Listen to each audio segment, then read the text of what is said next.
एक जीवित उदाहरण बताते हैं एक आपको कि एक रोहतक शहर के अंदर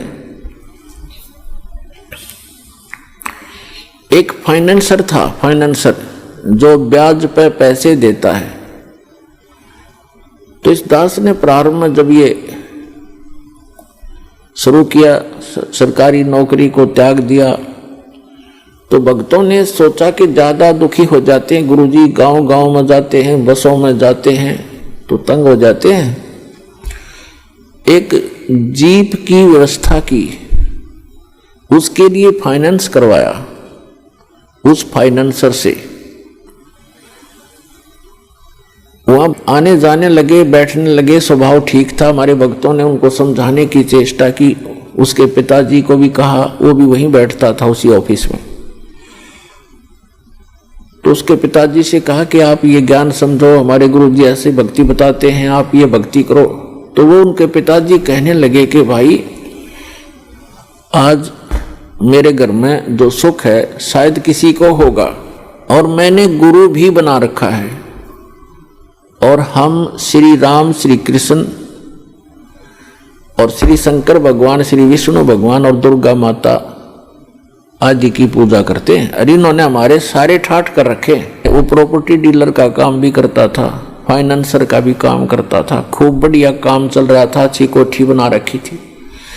उसी का एक भाई जज लगा हुआ था, जज, और उसकी पत्नी भी जज लगी हुई थी। तो वो बुजुर्ग कहता है, उनका पिताजी कह रहे हैं कि आज मेरे घर में जो सुख है शायद किसी को होगा। सारी बताई कि एक बेटा तो ये बहुत पैसे कमाता है, हम इसी ने सुख मान रहे हैं। एक बेटा जज लग गया है और बेटे की पत्नी भी जज। तो ठीक है, हमारे भक्त के बोल रहे, इस ताक वो सुनने को तैयार भी नहीं, तो चुप करके आ गए। उसने 2-3 महीने के बाद क्या किया कि एक अपने धर्म गुरु से धार्मिक अनुष्ठान घर पर करवाया। उस समय सभी बच्चे छुट्टी लेकर आ गए थे, जज भी आ गया था, फाइनेंसर वहीं था। तो जो उनके गुरुजी ने जो क्रिया करी थी, उसके बचे हुए फूल, जो फूल फाल चढ़ाते हैं, माला डालते हैं, कुछ हवन किया होगा, उसकी राख बच गई थी, उसको जल प्रवाहित करने की आज्ञा दी उसके गुरुजी ने। वो दोनों बेटे, एक जज और एक वो फाइनेंसर, उस राख को लेकर गए। उनका ड्राइवर साथ था गाड़ी में। रोहतक से दिल्ली रोड के ऊपर एक JLN बोलना उसको, जवाहरलाल नेहरू कैनाल, बहुत भारा, बड़ी गहरी वहां से चलती है, बह रही थी। उस पे जाके उन दोनों ने पटड़ी पर गाड़ी चढ़ाई। ड्राइवर ने गाड़ी रोकी, दोनों उतर के उन्होंने वो जो भी थैला सामग्री थी वो ऐसे खाली कर दी जल में। वो जल में नहीं गई, उस कैनाल के उस नहर की पटड़ी ज्यादा टेढ़ी थी ऐसे, तो ऐसे गिर गई ऊपर ने।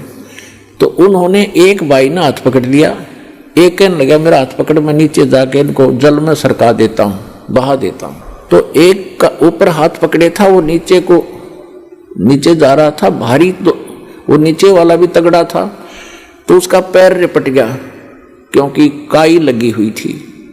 और साथ में उसका भाई हाथ पकड़ रहा था, वो भी साथ आ गया क्योंकि उसे और मजबूती से पकड़ा। जब गिरने लगा तो वो भी नीचे गिर गया। दोनों उस नहर में गिर कर डूब कर मर गए। तीसरे दिन लाश पाई उनकी। पुण्यात्माओं,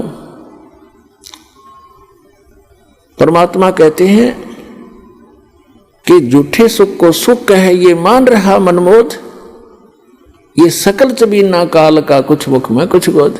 आज उस बूढ़े के घर में जो कहर था शायद किसी के घर में होगा, जहां वो ये सोच रहा था कि जो सुख आज मुझे शायद किसी को होगा।